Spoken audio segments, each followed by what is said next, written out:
Olga remembered this evening forever. She had just finished changing the bed linen in the room of Anna Sergeyevna, her mother-in-law, a mother-in-law like her own mother.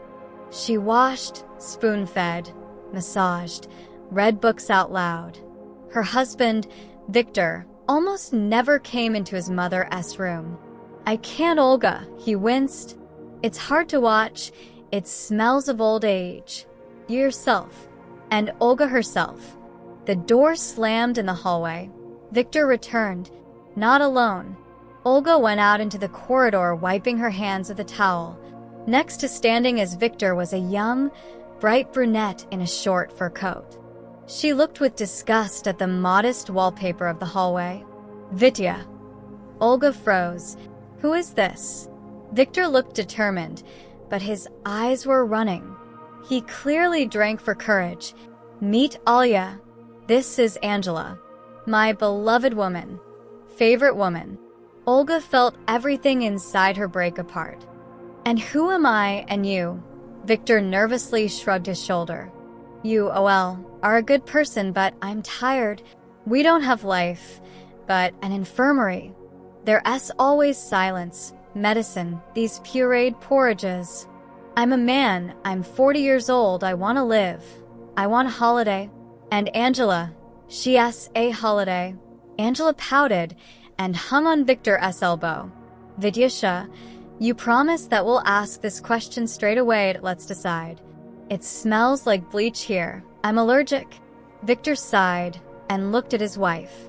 "In short, we're getting a divorce. The apartment is mine. I bought it before marriage. It was true. So pack your things. I'll give you 2 hours. 2 hours." Olga whispered, "Vidya, it's winter outside. Night, where will I go? Go to your parents in the region or to your friend? Not my problem." Olga was silent, digesting the blow. Betrayal. After 10 years of marriage, after she pulled him out of the debt hole, this happened too? After his mother nursed him for a year? She said quietly, "I'll leave." And Anna Sergeyevna, who will give her an injection at 8, who will change Pampers? Victor and Angela looked at each other. Ugh. Vidya, the brunette, grimaced. "Diapers. I didn't sign up for this. You said, we'll hire a nurse, we'll hire a cat, we'll hire Victor, fussed. Tomorrow." And today Olga asked, "She's a living person. She needs care right now." Victor looked at the door of his mother's room with undisguised irritation. "Listen, Olga, take her away." "What?" Olga couldn't believe her ears. "Well, what? Are you attached to her?" Mom. You're a doctor. It's more convenient for you. And to me, she's, a burden, honestly. She's a vegetable, She doesn't understand anything. She doesn't care where to lie. Are you giving me your mother like old furniture? I'll also pay you extra." Victor was happy with the idea. "Let us do this. You take her, free up our living space, and I'll give you, 20,000 a month for medicine. Is it okay?" "Vidya, are you crazy?" Angela squealed. "And where she will live? We spoil the air here. Let her take it right now. Call a cargo taxi, movers, and let them both go." Olga looked at her husband. There was no shame or conscience in his eyes. Only the desire to get rid of problems as quickly as possible. From a wife who has grown old from worries, and from a mother who has become unnecessary. "You are an animal, Vitya," Olga said calm. "Okay, I'll take Anna Sergeyevna. Leaving her with you is murder. You won't even give her water." So we agreed. Victor pulled out his wallet, threw several 5,000 bills on the bedside table. By taxi, and for the first time, get ready. Olga went to her mother-in-law's room. Anna Sergeyevna lay with her eyes open. A tear was rolling down her temple. "She's still," I heard. The door was ajar. Olga came up and wiped away a tear. "Well, Anna Sergeyevna?" Olga's voice trembled. "They are kicking us out." We are no longer needed. We will go with you to a new life. Don't be afraid. I want to leave you." Anna Sergeyevna suddenly squeezed Olga's hand with her healthy left hand. She stung hard to the point of pain, and he looked at her with a meaningful, clear look in which one could read not only pain, but also rage. Olga began to pack her things, hers and her mother-in-law's. After 2 hours, they were sitting in an ambulance. Olga called for paid transportation, since a bedridden patient cannot be taken away by taxi. Victor didn't even come out to see him off. He drank champagne with Angela in the kitchen. "Goodbye, Vidya," Olga said, closing the door. "God bless you, Judge." They left for a tiny one-room apartment on the outskirts, which Olga's friend helped rent on loan. Victor celebrated the beginning of a new life. He didn't know one thing: Anna Sergeyevna was not a vegetable. The stroke affected the body and speech, but the intellect was completely preserved. And Victor forgot one small detail. His thriving business, a chain of auto stores, was opened 10 years ago with his father's money. And after the death of his father, the entire inheritance passed to his mother.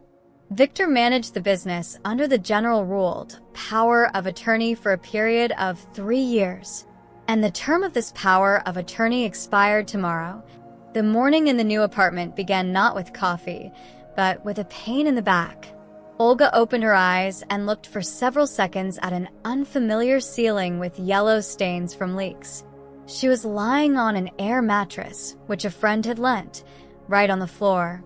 Nearby, on the only old bed in the room, Anna Sergeyevna was breathing quietly. It was cold in the apartment. The windows were old wooden. That IT was blowing from the cracks so that the curtains were moving. Olga sat down and rubbed her face with her hands. Yesterday seemed like a nightmare, but the reality was even worse. The money that Victor threw was enough to pay for the apartment for a month, transport the patient, and buy a minimum set of food and diapers. There were only 3,000 left for life. For medicine for the mother-in-law, which cost space. For food. Olga stood up, shivering from the cold, and approached the bed. Anna Sergeyevna did not sleep. She lay covered with 2 blankets and looked at her daughter-in-law. Her gaze did not contain the usual detachment for post-stroke patients. There was some kind of feverish, frightening clarity in it. "Good morning, Anna Sergeyevna." Olga tried to smile, but her lips were trembling. "As I slept, now I will wash you. I'll prepare breakfast. You'll have some oatmeal." The mother-in-law suddenly twitched. Her healthy left hand rose and hit the mattress. 1, 2, 3. She hummed, trying to say something, but all that came out was incomprehensible. Ooh, what? "What hurts?" Olga bent over her professionally, checking her pulse. "Heart, Anna Sergeyevna shook her head. She again hit the mattress with her hand, and then pointed her finger at the bag with documents that stood in the corner. The same one that Olga in a hurry grabbed from the house, where the medical statements, insurance policy, and mother-in-law's passport were lying. "Documents, do you need a passport?" The mother-in-law nodded, insistently, sharply. Olga brought the bag, dumped the contents on the bed. "Here is the passport. Here is the policy. Here is the certificate of disability. What is needed?" Anna Sergeyevna, with trembling fingers, it was difficult for her to control fine motor skills with her left hand, began to sort through the papers. She threw away the medical records. She was looking for something else. Finally, she found an old, yellowed copy of the power of attorney, the same one which she signed 3 years ago, when she was still healthy and full of strength, handing over management of the business to her son. She pointed her finger at the date at the bottom of the sheet. Olga took a closer look. The validity period of the power of attorney, 3 years, valid until February 15th, 2026. Olga looked up at the calendar on her phone. Today was February 15th. "Today is the last day," Olga whispered. So what? "Anna Sergeyevna, well, it flows and flows. Vidya will make a new one." He's your son. The mother-in-law mumbled so furiously that her face turned red. She grabbed a pen that was lying on the bedside table and began to write on the back of some receipt. The handwriting was clumsy. The letters were jumping, but Olga made it out. No, not the son. Thief. Recall now. Olga froze. She knew that Victor had a difficult relationship with money, but a thief? Anna Sergeyevna again poked her pen at the word now. Then she wrote below, "Notary here." Quickly, "You want to call a notary to cancel the power of attorney?" Olga guessed. Nod. "But Anna Sergeyevna, if we do this, Vidya will not be able to manage the stores, the accounts will be blocked, the business will stop." The mother-in-law looked at Olga. There were tears in her eyes, but her gaze was hard as steel. She wrote one more word. Let. Olga understood. It was not just the blessing of the patient person. It was revenge and protection. Anna Sergeyevna heard everything yesterday. How her son called her a vegetable, how he offered to take her to an almshouse, how he threw them out onto the street. She may have lost her speech, but not her pride and not her memory. The business was created by her late husband, Victor's father, and Anna Sergeyevna was not going to allow her traitor son to squander his father's legacy with some Angela. Good. She made up her mind, Olga. I will find a notary, but it costs money. Departure. To the house, we have the last 3,000. Anna Sergeyevna pointed to her neck. There was a small medallion hanging on a gold chain, an old gold one. She tried to unfasten the lock, but her fingers did not obey. Don't. Olga grabbed her hand. I understood. There is money. I will find it. At the same time, on the other side of the city, Victor woke up in his chic, now only in his apartment. His head was cracking after yesterday's champagne. Angela was sleeping nearby, stretched out on the floor of the bed. Victor stretched, feeling like the king of the hill. Freedom, finally. No reproaches. The smell of medicine. The shuffling steps of his wife. He got up, put on a robe, and went to the kitchen, made coffee. Today he had an important deal. It was necessary to pay for the delivery of a large batch of spare parts from China, amount 5 million. And Angela also asked to transfer her 300,000 for nails and shopping to relieve stress from yesterday's scandal. Victor opened the laptop. The client went into the bank, entered the password. The system loaded. The balance was pleasing to the eye. He created a payment to China, clicked sign and send. The system gave an error. The operation was rejected. Confirmation of the signatory's authority is required. What a glitch, Victor sniffled. I tried to transfer money to Angela. Same error. He grabbed the phone and dialed the personal manager at the bank. Hello, Lena. What the hell is this? I can't send money. My delivery is on fire. Victor Anatolievich. Good morning. The manager's voice was polite and cool. The system blocks transactions automatically. Your term of office is expiring. What do you mean? Your power of attorney from IP Vorontsova AS is valid until February 15th inclusive. But since today is the last day, the security service requires confirmation of the extension. Either a new power of attorney or the personal presence of the account owner Anna Sergeyevna. Yes, you went nuts, Victor shouted. Today is still 15. The day is not over yet. Miss the payment. I can't, Victor Anatolievich. Risks. Bring the new power of attorney today before 16.00, and we will unblock everything. Or bring Mom. Mom is paralyzed. Then bring a notary to her home. Draw up a power of attorney and bring us a scan. There is time. Victor hung up. Damn. He completely forgot about the date. 3 years flew by like one day. We urgently need to make a new power of attorney. He rushed into the bedroom, began to pull on his jeans. Angela woke up. Vidya, where are you going? And what about breakfast? Need to see his mother? Urgently. sign a piece of paper. And then he broke out in a cold sweat. Mother, yesterday he kicked her out with Olga, and he had no idea where they went. He didn't ask for the address. He just gave the money and said, "Get out, Halya," he whispered, grabbing the phone. "Dial his wife's number. The subscriber is temporarily unavailable or is out of the network coverage area. She is blocked or turned off the phone." Panic began to cover him like a sticky wave. If he doesn't find his mother before 16.00, the accounts will be frozen. The deal with China will fall through. He will get a penalty. The shops will stop. He won't be able to pay wages and rent either. He, in fact, the owner of everything, was legally nothing without his mother's signature. Think, Vitya, think. He beat himself with his forehead. Where could she go? To a friend. Olga had one friend, Svetka, a divorcee with a trailer. Victor ran out of the apartment. Olga had been sitting on the phone for an hour. Find a notary ready to go on the same day to a bedridden patient after a stroke. It turned out to be a task with an asterisk.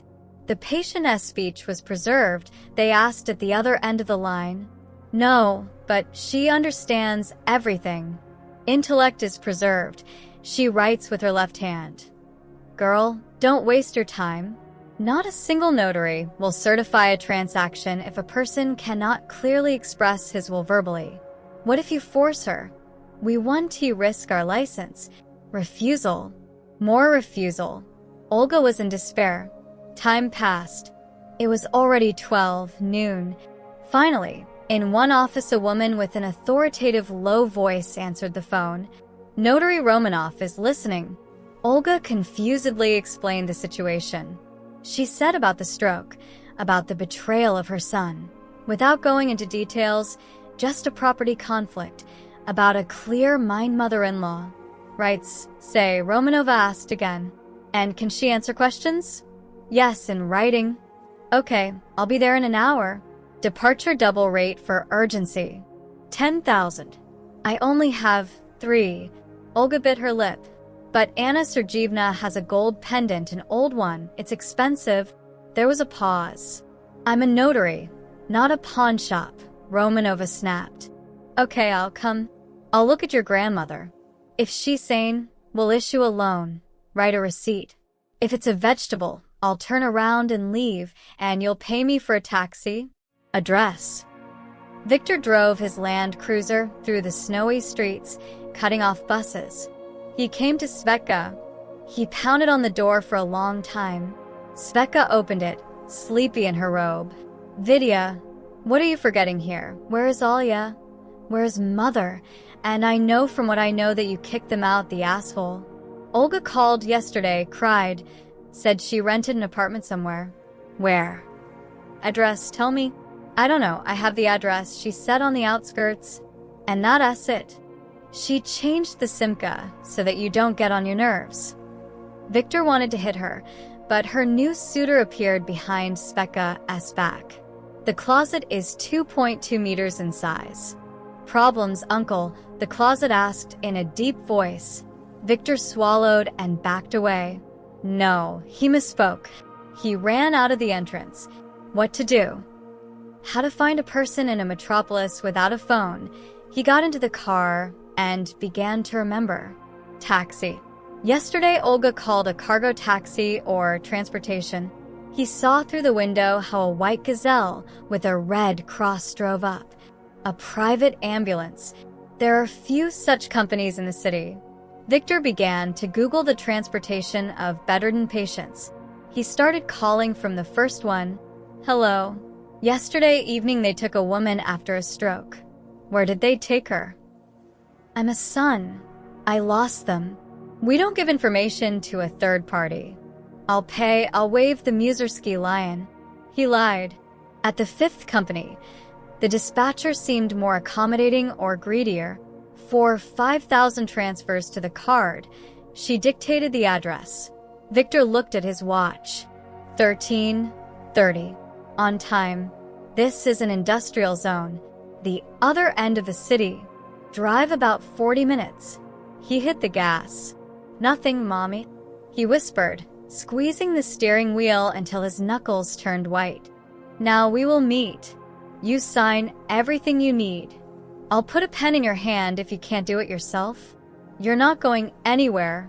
The notary Romanova turned out to be a tall, strict woman of about 50. She entered the squalid apartment, looked around, winced from the smell dampness, but didn't say anything. She walked to Anna Sergeyevna's bed.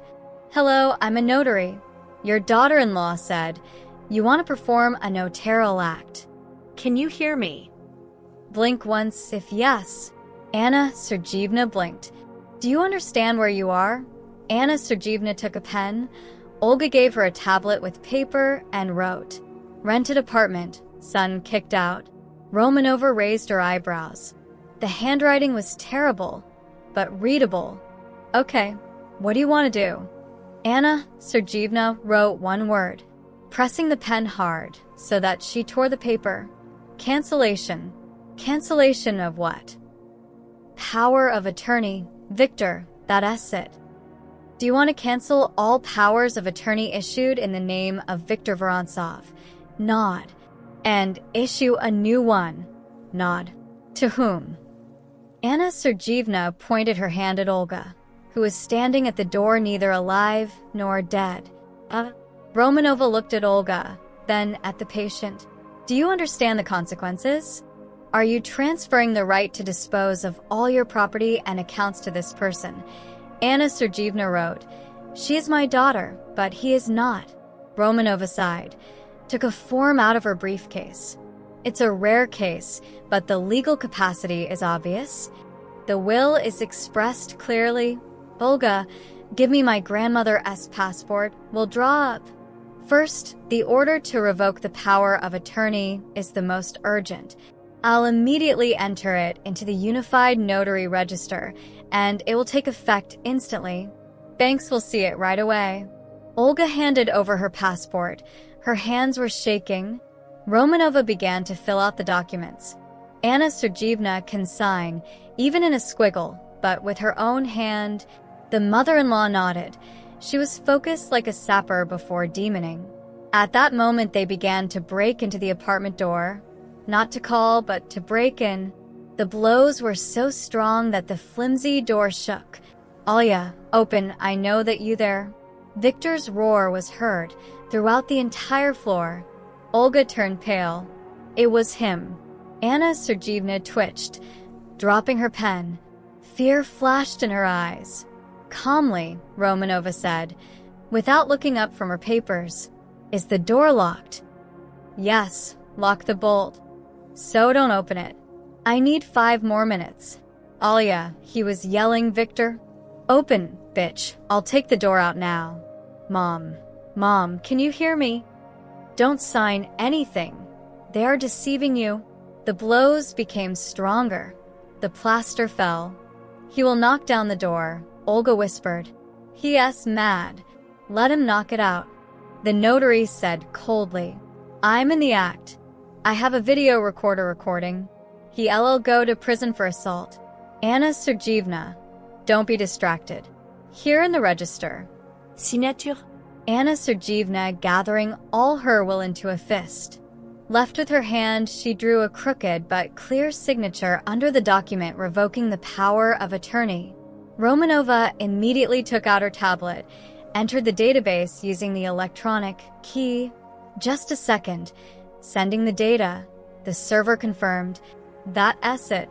The power of attorney in the name of Viktor Vorontsov was revoked. She looked at her watch. 14 to 15. And now we are drawing up a new one. For Olga. The door is cracked. Wouldn't the jam, couldn't he stand it? The lock was vomited with meat. The door swung open. Victor flew into the room in an unbuttoned jacket, red, sweaty, with crazy eyes. He saw a picture, a mother with a pen in her hand, Olga, and some aunt with papers. He screamed, rushing to the bed. Don't sign anything. Don't you dare. He snatched the piece of paper from under his mother's hand. What are you saying? Are you scribbling here, deed of gift? I will kill you all. Romanova stood up. She was shorter than Victor by a head, but looked at him so that he faltered. Citizen, move away from my client. You are committing a crime. Who are you? Victor barked. Notary Romanov. And I just certified the cancellation of your power of attorney. Victor froze. He looked at the paper in his hand. It was a draft. The original was already in the notary's folder. He wheezed out the cancellation. You. Did you cancel? He looked at his mother. Anna Sergeyevna looked at him. There was so much contempt in her gaze that Victor felt like a little mischievous boy. She raised her healthy hand, folded her fingers into a fig, and showed him silently. Victor backed away. You don't understand. I have a deal. I have China. Everything will burn for me. Mom. What have you done? You ruined me. He rushed to her, grabbing her by the shoulders. Cancel. Put it back the way it was. Sign a new one. Take your hands off. Olga shouted, grabbing a heavy vase from the windowsill. I'll break your head. Victor swung at his wife, but then his hand was intercepted. It was the notary driver, a strong guy who rose up because of the noise. The door was knocked down. Take it easy, the driver said calmly, wringing Victor's hand. Elena Nikolaevna, call the police. The notary was sure to nod. Burglary of a home, threat of violence, and obstruction of notarial activities. Victor was struggling in the driver's arms. Mom, he howled, you can't do this to me. I am your son. Anna Sergeyevna took the tablet and wrote one word. She showed it to Olga so that she could read it out loud. Olga read it. Her voice rang in the silence of the destroyed apartment. Alien.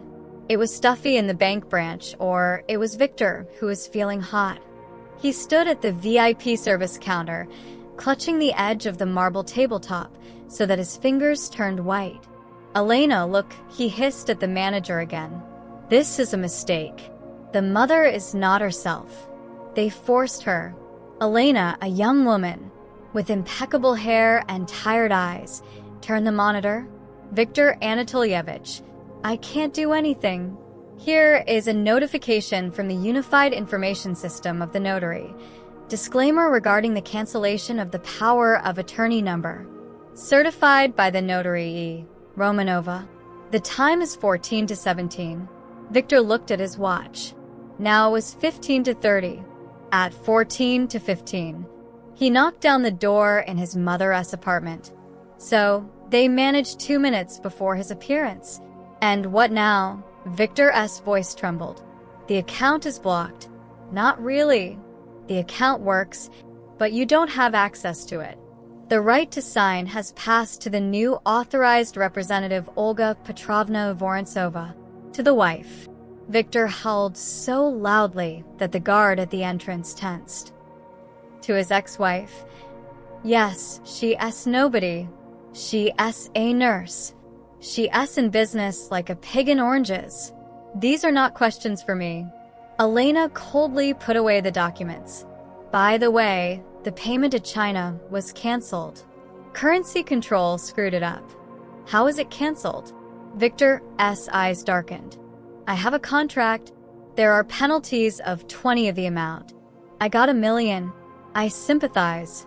But without the signature of an authorized person, the money will not go away. Victor left the bank staggering.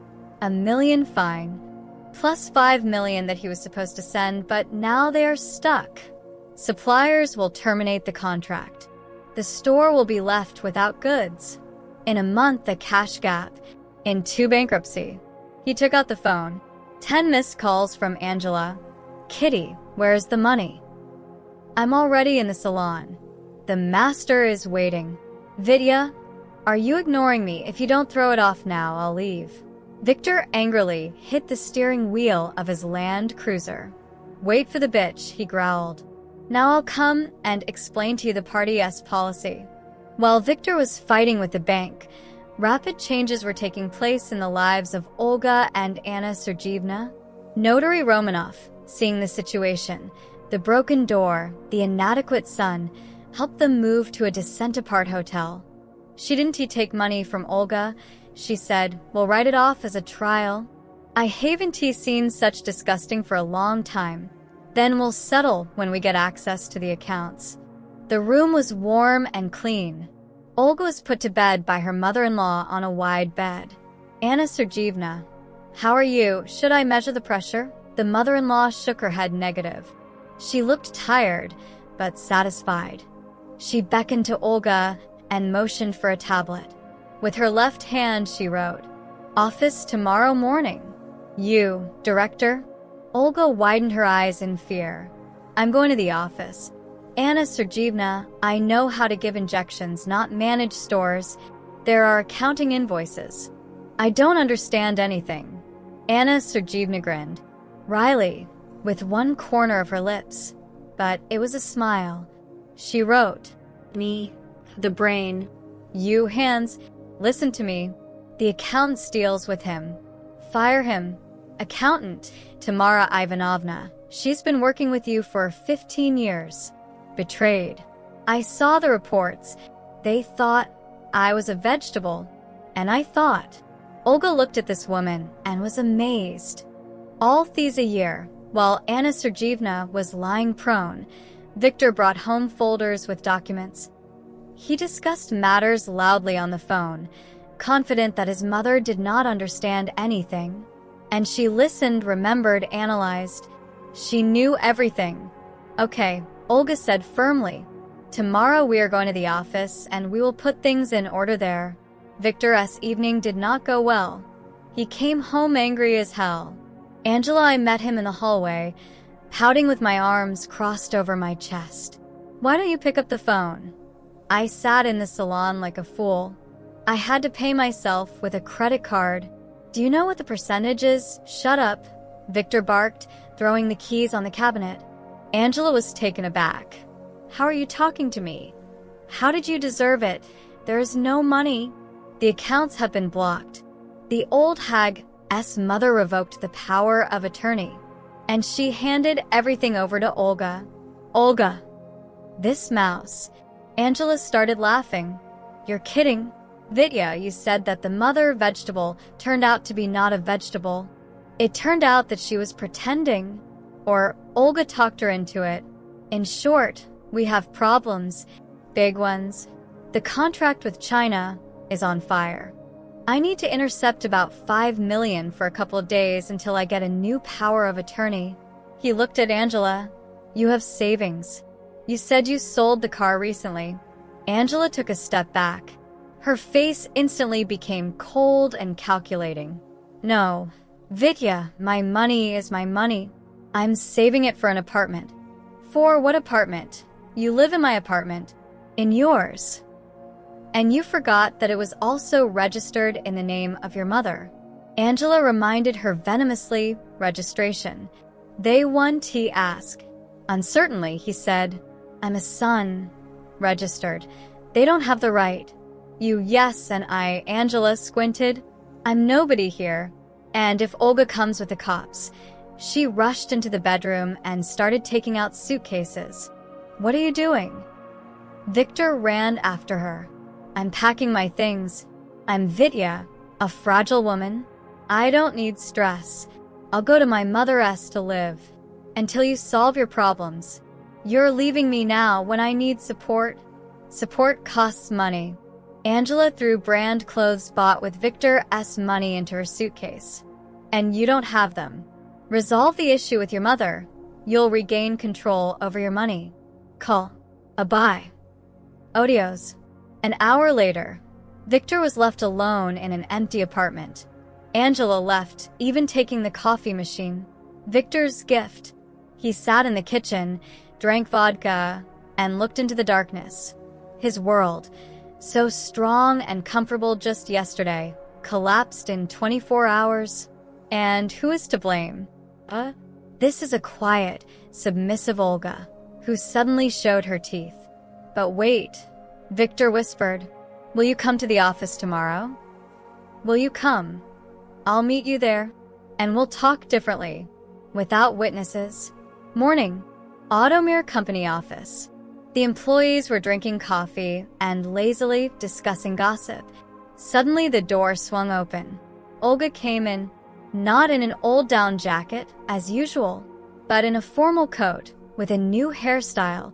She managed to go to the hairdresser in the morning and with a folder of documents. Behind her are two strong guys from private security, hired with the last money from the card Anna Sergeyevna, to whom Olga gained access through online banking. "Good morning," Olga said loudly. "We are waiting for Viktor Anatolievich."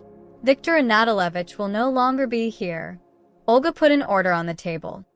"From today, management of the company passes to me, as the authorized representative of the owner Anna Sergeyevna Vorontsova." "Is this a joke?" Tamara Ivanovna turned pale. No. "Tamara Ivanovna, you're fired right now for loss of trust and theft." "What kind of theft?" "I am an honest person." Olga opened the folder. She took out a sheet of paper written in Anna Sergeyevna's left hand. "The Vector Plus Company. Oil supplies. According to the documents, a purchase for $3 million a month. In fact, a one-day company registered in the name of your son-in-law. The money was withdrawn and cut in half with Viktor." Anna Sergeyevna knew everything. There was deathly silence in the office. Tamara Ivanovna sat down on a chair, but she was sick. She was sick, but not blind. Olga said harshly, "Security, take the citizen out. Collect personal belongings under supervision. Block access." The office door opened again. Viktor rushed in. He looked rumpled, unshaven, and angry. What kind of circus did he yell? "Who let this one in here?" "Well, get out. This is my company." He rushed towards Olga, swinging. The security acted instantly. One of the guys grabbed Viktor's hand. The second pushed him in the chest, knocking him over onto the sofa for visitors. The guard barked his hands. "Are you the owner?" Viktor squealed. "You're nobody, Vitya." Olga approached him. She looked down at her husband, and for the first time in 10 years she did not feel fear, only disgust. "You are a hired manager whose contract has expired and who has stolen." She threw notices on his lap. "This is an order for your dismissal and a demand to vacate the service apartment. That same 3 ruble within 3 days." "You don't dare," Viktor croaked. "I'm a husband, almost an ex. I filed for divorce in the morning." And about the apartment, Anna Sergeyevna wrote a power of attorney for the sale. "We are selling it, Vitya, along with your expensive repairs. The money will go to pay off debts to the Chinese. Who you did it?" Viktor looked at her with glazed eyes. "You took everything," he whispered. "Everything." "No, Vidya, I only took mine and my mother's, and I left you the most important thing." What? "Your freedom, the very one you wanted so much. Holiday, Vitya. Enjoy." She nodded to the guards. "Throw him out and cancel his pass." Viktor was taken out into the street. He stood in the dirty snow and expensive boots and looked at the windows of his office. The phone vibrated in his pocket. SMS from Angela. "Vidya, I was thinking we need to break up. You are not promising. Goodbye." And then a call from the Chinese partner. Viktor did not pick up the phone. He realized that the trap would slam shut, but he did not yet know that Anna Sergeyevna had prepared for him the final gift, an audit for the last 3 years, and a statement to the prosecutor's office, which she wrote with her weak left hand. This morning, the apartment greeted Viktor with silence and the smell of Angela's expensive perfume, which had not yet faded. He locked the door, put a chain on all the locks. His heart was pounding somewhere in his throat. 3 days. He has 3 days before Olga, with the bailiffs, throws him out of here. But Viktor was not going to give up. He walked into his mother's bedroom, the same one that he had squeamishly avoided for the last year.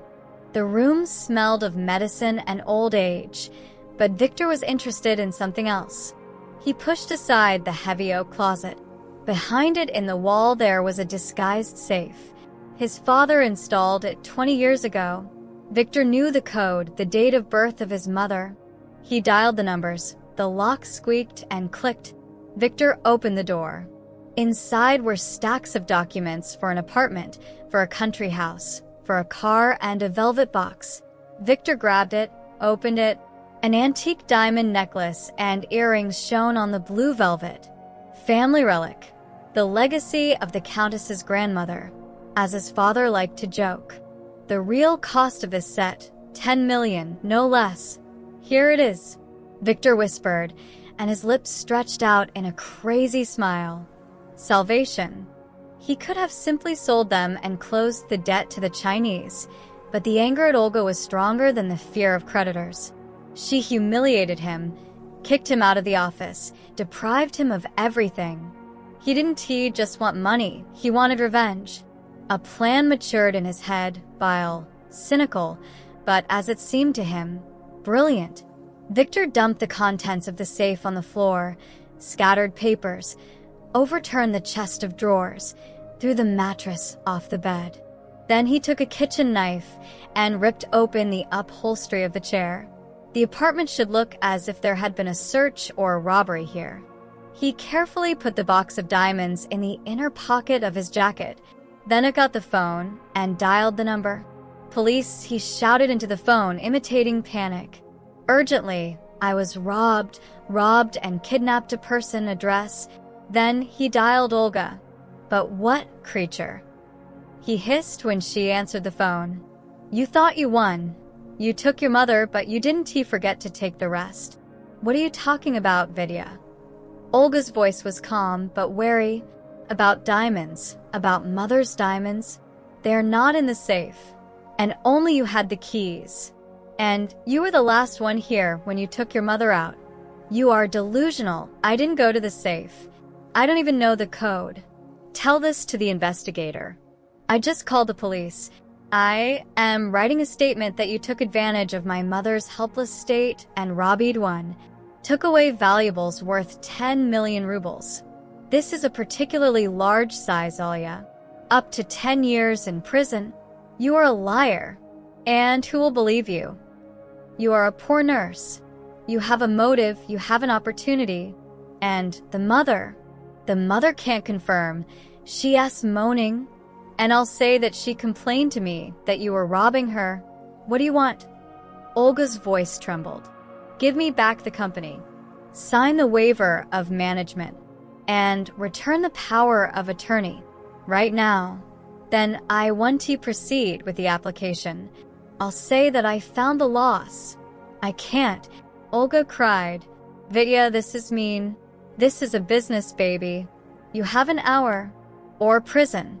In the apart hotel, Olga was sitting on the edge of the bed, pale as a sheet. Telephone fell out of his hands. He will put me in jail, she whispered.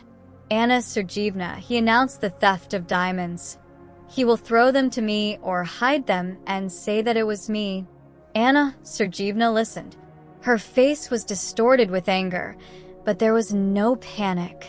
She hit the nightstand with her good hand, attracting attention.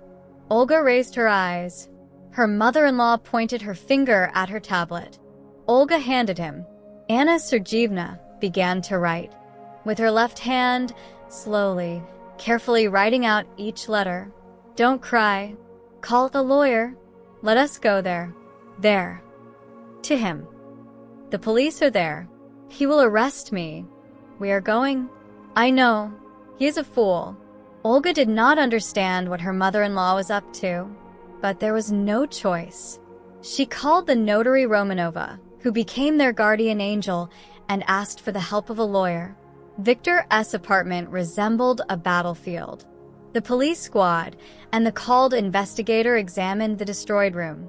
Victor, graphically clutching his heart, gave evidence. She burst in yesterday with movers, said that she was taking her mother. I was shocked. I couldn't stop her. She threatened me. And today I opened the safe. Empty. Family jewels. Necklace of the 18th century. She knew the code. She was caring for her mother. The investigator, a tired man in a frayed sweater, was writing a report. So, you suspect Vorontsova-s wife, Olga Petrovna? Yes, and she kidnapped her mother so that she could not testify. She holds her by force. A bell rang in the hallway. The door was open. Olga came in, followed by a lawyer, a tall man in an expensive suit, and 2 orderlies who wheeled in a wheelchair with Anna Sergeyevna. Here she is, Victor shouted, pointing his fingers at Olga. She appeared. Return the diamonds, the thief. Calm citizen, the investigator besieged him. Olga Petrovna, you are accused of theft. Where are the jewelry? Olga was shaking. She had never been in such a situation. I didn't take anything. Yes, lying, Victor squealed. Search her apartment. Mom. He rushed to the stroller. Mom, tell them she robbed you. Anna Sergeyevna was sitting upright. She was dressed in an elegant coat. Olga bought it yesterday. A shawl was tied around her neck. She looked at her son with a long, hard look. Then she raised her left hand and pointed to a large plasma TV hanging on the wall in the living room. Everyone turned around. The TV was turned off. Anna Sergeyevna persistently pointed her finger towards the TV, and then at the small black dot under it on the soundbar. What does she want? The investigator did not understand. The lawyer approached Anna Sergeyevna. She handed him her phone. The smart home application was open on the screen. Your Honor, excuse me, comrade investigator, the lawyer said. My trustee wants to make a statement.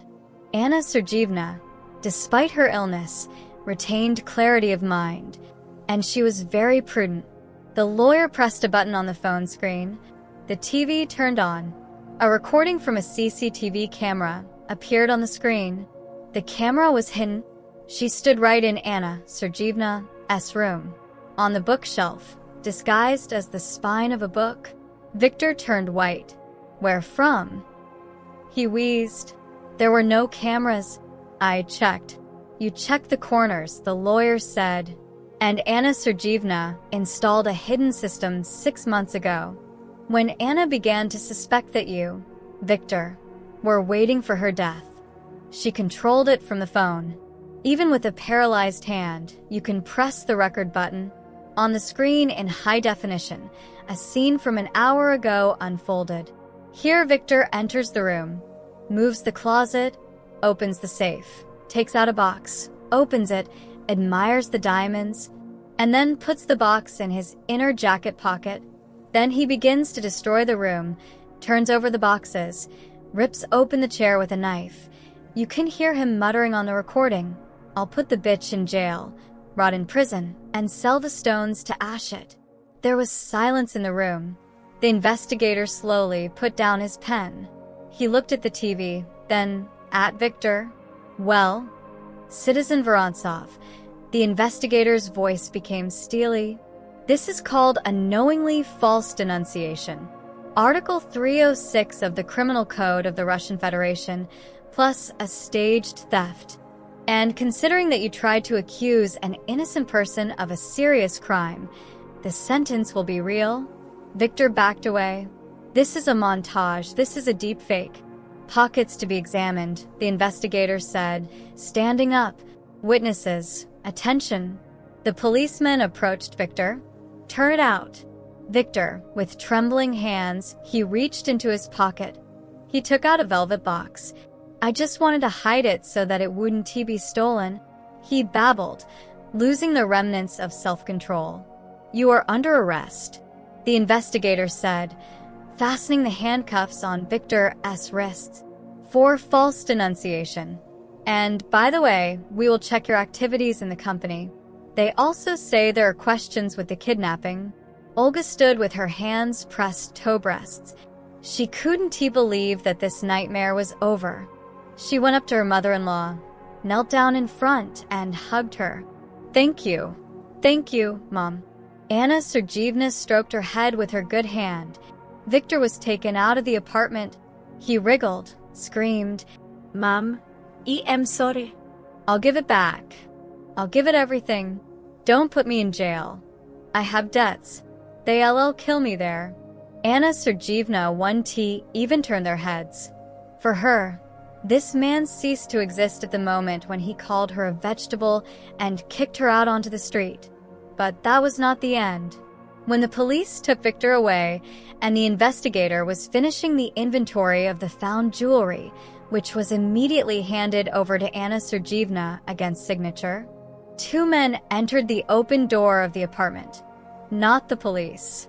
These were serious people in leather jackets with an oriental appearance, representatives of those same Chinese partners, or rather, collectors working with problem debts, the shadow market. They saw the destruction, the police, and the lawyer, where Victor asked one of them with a strong accent. Arrested, the investigator answered. Who are you? The men looked at each other. We are on the issue of debt. He owes $5 million. The deadline came out today at 12 o'clock. Olga looked at the lawyer in fear. For Anna Sergeyevna, the lawyer leaned over to her mother-in-law. These are Victor's debts. You are not obliged to pay them. You did not accept the inheritance. He is still alive. We were not the guarantor. These are his personal problems. Anna Sergeyevna looked at the collectors, then at Olga, then on the box of diamonds that was lying on her lap. She took the tablet and wrote, "Let him sit in prison, it's safer, and we'll start from scratch, but without dirt." She resolutely closed the box. The diamonds will remain in the family, and Victor Estet's. Well, in the prison there is a library, a sewing workshop, and a lot of time to think about financial literacy. The courtroom was overcrowded. The story of a son who tried to imprison his wife and rob his paralyzed mother was leaked to the press. The lawyer tried to make the case resonate. They couldn't hush it up. Victor sat in the aquarium. For 6 months in the pretrial detention center, he lost all his luster. The designer haircut was replaced by a short one, hedgehog's. There were dark circles under his eyes. An expensive suit hung like a bag.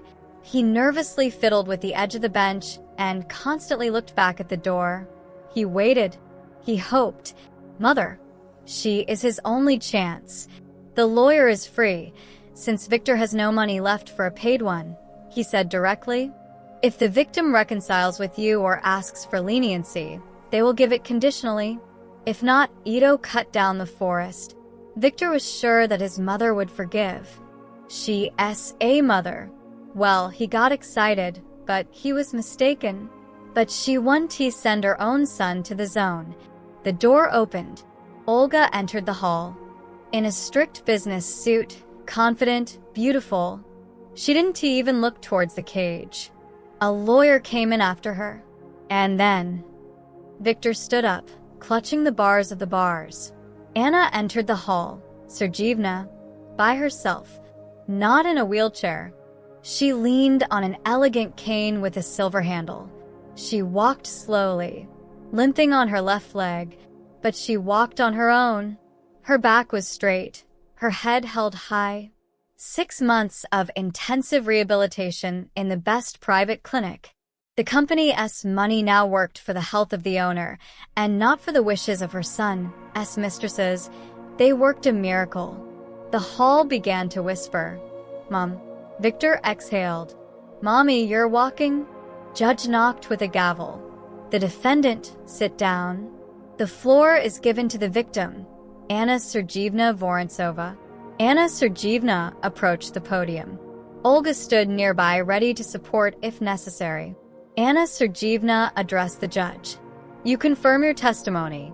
Your son claims that it was a misunderstanding, a family quarrel, that he just wanted to hide the jewelry for their safety. Silence hung in the hall. Victor looked at Mother with puppy eyes. Mom, tell them, he shouted. I'm your Vidya. I'll correct myself. Don't ruin. Anna Sergeyevna slowly turned her head. She looked at her son. There was no hatred in her gaze. There was emptiness in it, the one that is worse than any anger. She leaned towards the microphone. The doctors said that speech would not return soon, that she would speak indistinctly. But Anna Sergeyevna was preparing. She studied with a speech therapist 5 hours a day for this moment. Her voice was hoarse and low, but every word sounded clearly, like a hammer blow. I confirm, it was not a son. It was a thief. Victor twitched as if from a slap in the face. Mom. He betrayed. Anna Sergeyevna continued minting the words. He quit. He wanted my death. I demand punishment according to the law. She fell silent. There was no strength to speak anymore, but what was said was enough. The judge nodded. The court retired to the deliberation room. The verdict was read out for an hour.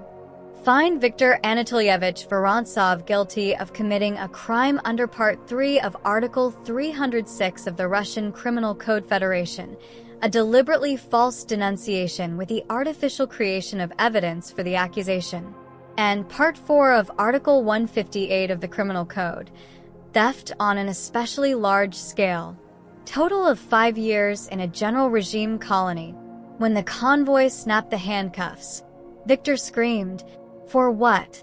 I just wanted to live beautifully. Olga, it was you who set it up. The witch." He was taken out.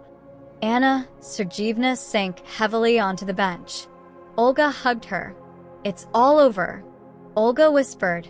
"Everything is behind." "No," Anna Sergeyevna said with difficulty. "Ahead, work." 2 years later, the sign of Vorontsov and Partners shone with neon on the facade of the renovated office center. The business not only survived, it flourished. Olga, with the sensitive, albeit distant guidance of her mother-in-law, carried out a complete rebranding.